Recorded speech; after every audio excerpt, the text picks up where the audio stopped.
He is the founder and CEO of Wynn Resorts. He revitalized the Las Vegas Strip during the 1980s and 90s with a group of luxury hotels and casinos. They included the Golden Nugget, Treasure Island, the Mirage, and the Bellagio. A decade later, he finished both the Wynn Las Vegas and Encore. In recent years, the company has pivoted east to Macau, where it operates 2 resorts with plans to open another later this year. I am pleased to have Steve Wynn back at this table. Welcome, my friend. And in the interest of self-disclosure, Steve Wynn's been a friend of mine and been very supportive of this program from a long time ago. One of the things you identified with are big ideas. You changed Las Vegas because you had big ideas. You saw it more than just gambling. You saw it as a place where people would come for entertainment as well as gambling. You saw the move to China. You have created with ideas for what a facility ought to be about. Big ideas are a hallmark, and you believe that they're essential not only to companies, but to the country and to progress in science and everything else. I do. Tell me. You know, just a remark about my business.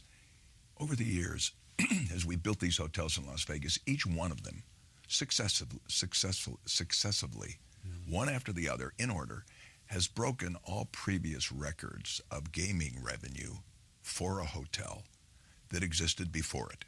Caesars had the record, Mirage broke it. When Caesars won $400 million, Mirage was the first to win $500. Mirage was $500, Bellagio was $600. Bellagio was $600, Wynn was $700, Wynn and Encore did $800. What is interesting, Charlie, is that in each of those examples, never was casino revenue as much as half of the revenue. It was always more money in non-casino revenue than casino revenue, regardless. Last year, $870 million in casino revenue, $1.1 billion in non-casino revenue. And what do we mean by non-casino revenue? Everything: hotels, spas, shopping, entertainment, restaurants. The point is that those relationships are causal. There's slot machines and roulette tables and such equipment are everywhere. From Seattle to Miami, from Bangor, Maine to Phoenix, you can be in a gambling room within an hour and a half in an SUV. You don't even have to get on a plane. No, a gambling device has no intrinsic power. It is a source of revenue if the place itself is populated with people who like that sort of thing. But what brings people is something else: a fanciful environment, a chance to eat and shop, to relax and enjoy themselves, to have fun, and most importantly, to be well served. Because these fancy buildings, like most institutions, are what they are the day they open, but that's maybe 10% of the franchise going forward. What makes a place enduring is people, because only people make people happy.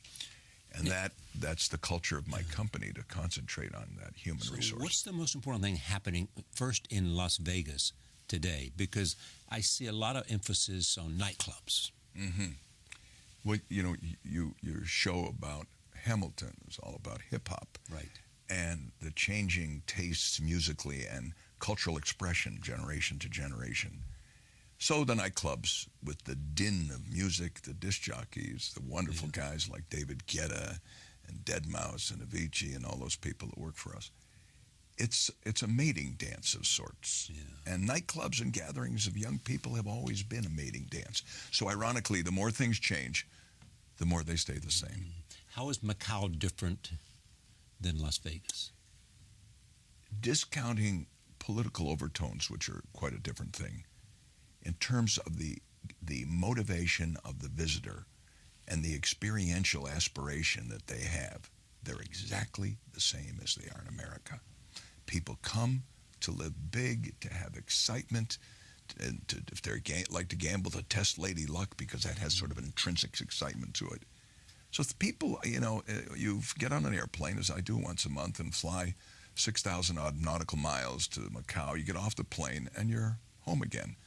McDonald's, Ralph Lauren stores, Colonel Sanders. Charlie, there's a very interesting lesson historically.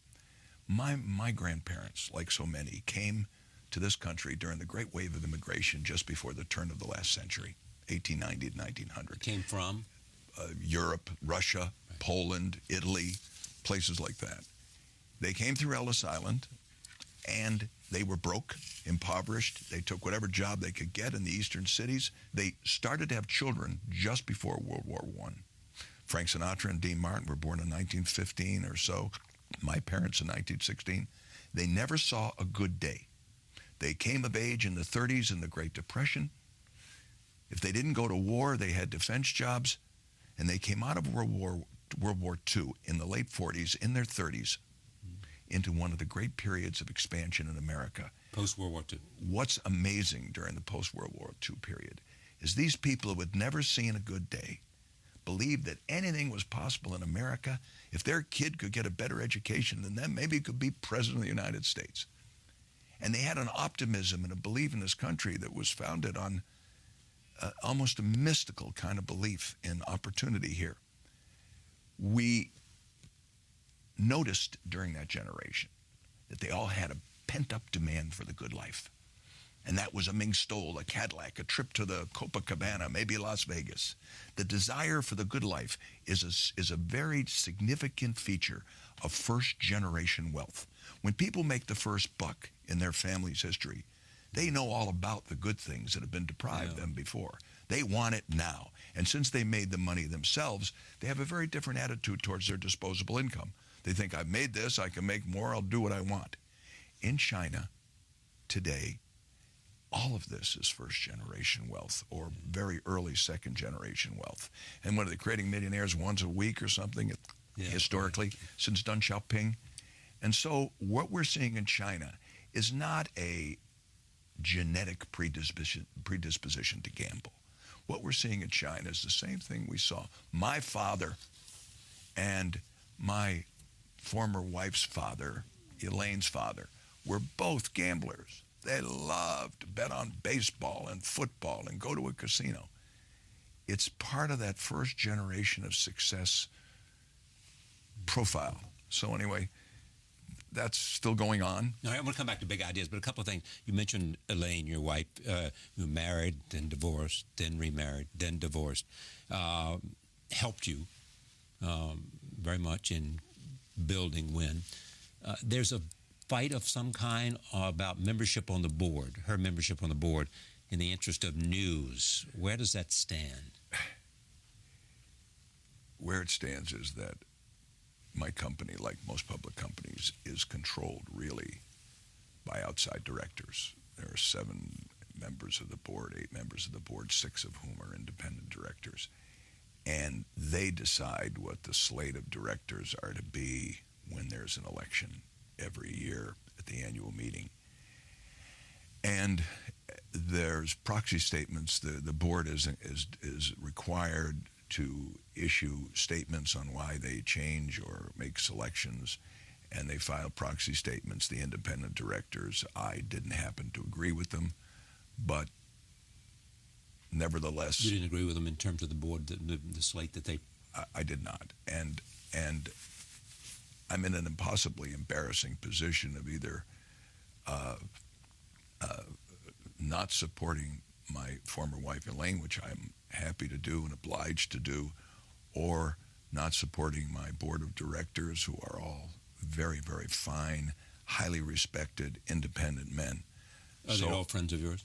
Well, I've known most of them, some more than others, but, you know, their former governor, Robert Miller, was chairman of the National Governors Association, and before that, the chairman of the National District Attorneys Association, chairman of University of Pennsylvania, Al Shoemaker, and before that, First Boston Corp. Every one of these men are highly regarded. So on this particular issue, I have recused myself, made public my opinion, and I am not commenting on any of this sort of thing because I have nothing constructive to add to the conversation except that it's an uncomfortable position to be in. Let me talk about a couple of other things, and then we want to talk about back to big ideas and politics, which you have a real interest in. It's the 100th anniversary of Frank Sinatra. Indeed. You were his friend. Yes. You made commercials with him. Yes. Young enough to be his son. Yes. But not. Yes. Not old enough to be his running buddy. Tell me the man you knew. Sinatra was a fascinating gentleman. everybody knows because of the specials that have been done and, his background, how he came about being Frank Sinatra. What was interesting is this is a fellow professionally, and that was my relationship with him. After all, he performed, quarter after quarter for 5 years. I was fascinated by Sinatra's dedication to excellence.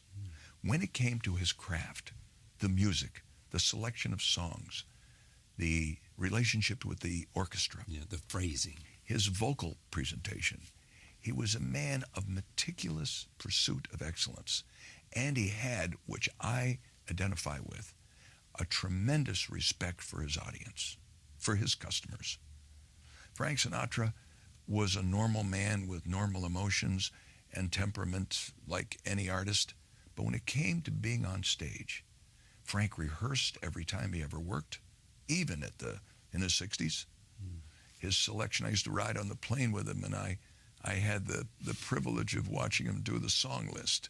And we had a little routine that was, the first time we went, we had a DC-9, and it had a dining room in the front. And we were having lunch.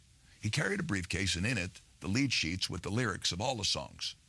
He would take out a stack of these things while he was eating the chicken salad sandwich or whatever it was, and he would start leaping through them. He'd make 3 stacks. Yes, no, maybe. And here's September song, yes. New York, New York, yes. My Way, no. Done it too often. Yes. One for My Baby, maybe. Luck Be a Lady, no. I was sitting next to him on these side-by-side chairs, and I reached out and I picked up Luck Be a Lady. I said, how could you not sing Luck Be a Lady in a casino? He slapped my hand. He says, don't, you can sit there. Don't ever, ever touch the music. Nobody interferes with the playlist. Don't speak. I said, but he said, don't say a word. And he's got a twinkle in his eye. Yeah. But Frank, he said, what are you? What are you, a pest? Don't. And he's got the twinkle, the blue eyes are twinkling. He picks up Luck Be a Lady. Don't ever. And he's wiggling my nose, touch the music. And he puts it over in the maybe. This began a routine that lasted for 5 years. He would wait till we had lunch on the flight back east from Palm Springs, because I had to pick him up and take him home, which got to be a lot of fun because in the second year, Dean Martin joined us. So I would have these weekends with Frank Sinatra and Dean Martin and be on the plane 10 hours. Oh, the stories. And anyway, we had this little choreography that became sort of a family thing where after lunch, he would take out the music and then he would take out Luck Be a Lady and rattle it in my face. And, of course, we play it on the fountains at Bellagio. I play it on the fountains in Macau. And some of the most wonderful memories I have of being with Sinatra. But the thing that I think of professionally is how dedicated he was to the audience and to his trade. I have a vision problem. I don't see very well in the dark. And backstage, he would take my hand in case I couldn't see a step or something. Well, as time went by, he had an apartment at the Waldorf Towers, and I would stay there before Andre and I had our apartment. And we went to lunch once at Gino's on Lexington Avenue. And I said, Gino's was wonderful. Lexington, about 61st. Yeah, right. And the hotel's at 51st. We had 10 blocks. It was a beautiful afternoon. I said, let's walk back. He said, okay. He said, I hope we don't get bothered. I said, we'll just walk back on Park Avenue. Charlie, he took my hand like I was 3 years old. Yeah. I was walking down Park Avenue with Frank Sinatra holding my hand, and I was 42 years old. I just kept my mouth shut. I loved it. People would turn around and look at us. It was such fun. Yeah. Those were great years. And Dean Martin, he doted on Dean Martin. He loved him. Frank Sinatra loved comedians. He wasn't a guy that could tell a great joke himself. He loved to tell stories. But when it came to funny guys, whether it was Red Buttons or Don Rickles, he loved being around comedians. Dean Martin was a naturally funny, witty guy who said funny things just right from the shoulder. And Sinatra would egg on Martin to tell Steve what you did when we were making Sergeants 3. Tell Steve what happened when we were doing this movie or that thing. And Martin would tell the stories. He was a laid-back, charming, great guy. And you could see the affection that Sinatra had for Dean Martin. They were completely non-competitive personalities. Sinatra was the alpha, and Dean was happy to just, he was his own guy, but he didn't worry about it. No one's had a voice like Sinatra before or since. No, I don't think so. There's some great vocalists, great singers, but Frank brought something. Even today, I listen to him all the time. I know you do, and everybody else does. I remember one night in Connecticut, we did a customer party. We used to go around where we had offices and do parties with our customers, and he and I would take pictures with everybody. And we walked into this place called the Venus de Milo near Fall River, New Bedford. And it was one of these places where you get married. You know, they had different halls. And our group of 150 customers and their wives were in the middle hall. And on the left, there was an event for brownies. You know, the little girls like Cub Scouts before Girl Scouts? Yes. And they had roped off the hall so that they wouldn't interfere with us. We came through the door on a frigid January evening, and all of these kids, about 7, 8, 10 years old, were lined up, and Sinatra came through the door, took off his overcoat, and they started screaming. Sinatra was a little stunned, said, "This is marvelous." And he walked over and started, they were younger than his grandchildren, started picking up the kids and kissing them. Yeah. And in that party that night, guys in their late 60s would behave like children and say, "Frank, I love you," and we go around table to table. Let me talk about the country, too. Okay, good. Yeah. We could do this all night. Yes, we could. You're a Republican? I've been both. Okay. I've probably supported more Democrats than Republicans, but lately I have been to the right of the president. As most right, people some say. I mean, some of your friends worry that you were too tough on the president. Well, they probably haven't discussed it with me. Yeah. I certainly, I was a keynote speaker at the Republican State Convention several years ago. In Nevada? In Nevada, in Reno, and I got up and I did my remarks, and I said, my wife and my 2 daughters would never have an abortion, but they believe it's a woman's right to choose. And I said, the reason I'm here today is because my buildings have been highly celebrated, and that was because of my collaboration with a man and others who are gay. Right. And so my question is, because I know that citizenship and sexual preference are unrelated, I have to ask the question, is the elephant's back big enough for my friends and my daughters? And I got a standing ovation that day. So I have a mixed political ideology or approach to ideology. But I don't think that's so important, as today we're looking for strategic answers. How do we make the country better?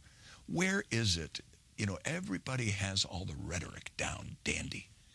But what we're short on are specific ideas that lead to change that all people would consider as positive.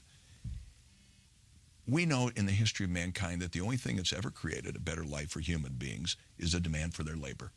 Period. There's no exception to that statement. We haven't been around in volume except for the last 10,000 years, if you read Spencer Wells. Really, and we went in 10,000 years since agriculture was invented from a few 100,000 humans on the planet to almost 7 billion now. The demand for labor gives us a better life. Less demand, less better life, until finally, when there's no demand, we starve. So that raises a simple issue. What is the role of government? To create an environment where people can have a better life.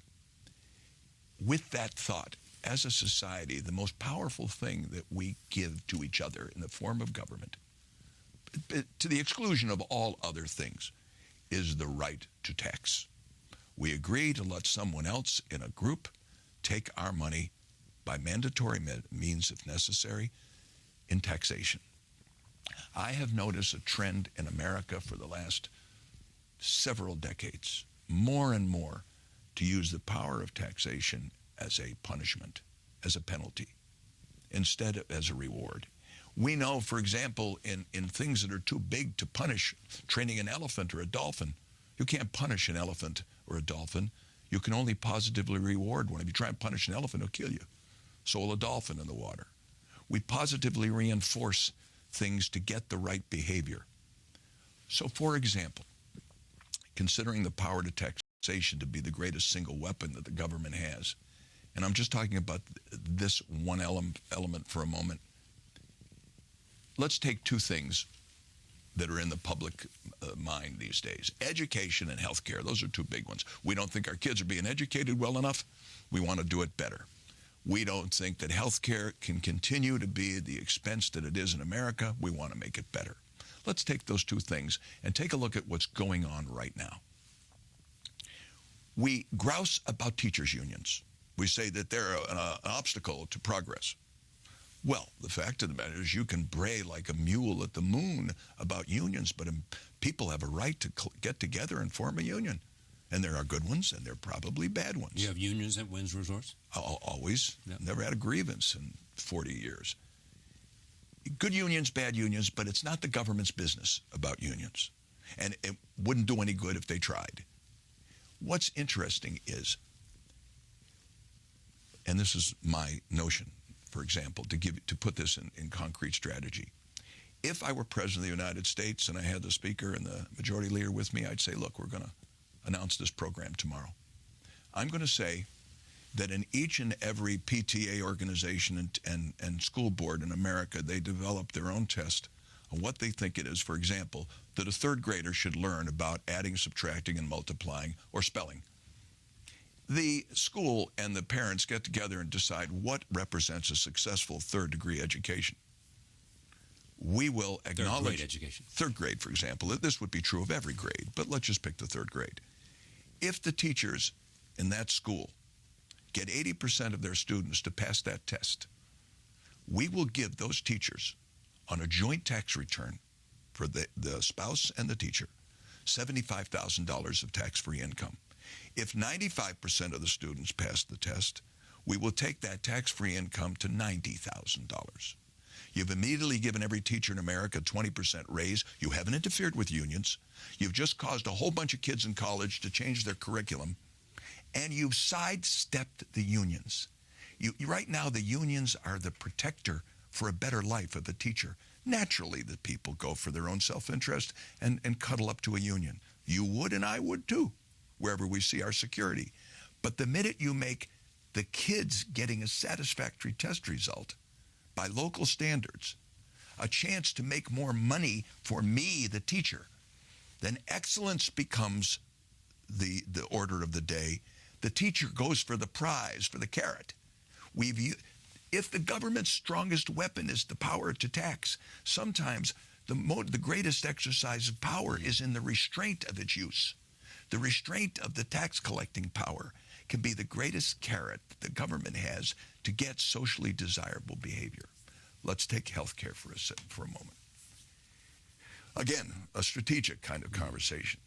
We know that third-party payers, when you get your insurance from your employer, like all my employees do, or from the union, which we pay for anyway, or from the government, you don't give a damn what it costs for your doctor, just as long as you don't have to pay for it, as long as it doesn't come out of your pocket. The idea that a third party is paying it leads to a very different mindset between a patient and a doctor. Every expert that has studied the subject says that if we can get people to have a one-to-one relationship economically as well as personally with their doctor, the world would change. So I would say this. Let's say that a man and a woman have a joint income of $100,000 and their tax is 20. I'm inventing the number for a minute, Charlie. I'll correct the arithmetic later.